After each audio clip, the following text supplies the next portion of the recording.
Blast தான். எப்போ எம்ஜிஆர் அவர்கள் கட்சி ஆரம்பிச்சாங்களோ அப்பவே அது ஒரு கூத்தாடி கட்சி.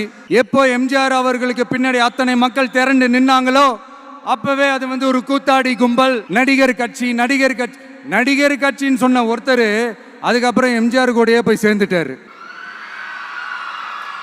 இன்னொருத்தர் இவரெல்லாம் ஒரு ரவுண்டு தாங்க வருவாரு, ரெண்டாவது ரவுண்ட்லாம் காணாம போயிடுவார்னு சொல்ல இன்னொருத்தர் அதுக்கப்புறம் போய் எம்ஜிஆர் கிட்டே போய் சேர்ந்துட்டார். ஸோ இந்த மாதிரி இவங்க 2 பேர் மட்டும் இல்ல, ஒட்டுமொத்த தமிழ்நாட்டு மக்களும் எம்ஜிஆர் அவர்கள் கூட தானே போய் சேர்ந்தாங்க.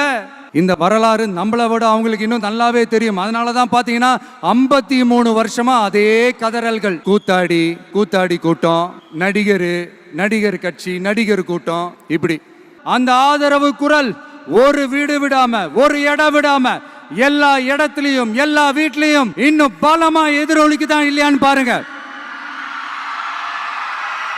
சும்மா பிளாஸ்ட் தான்.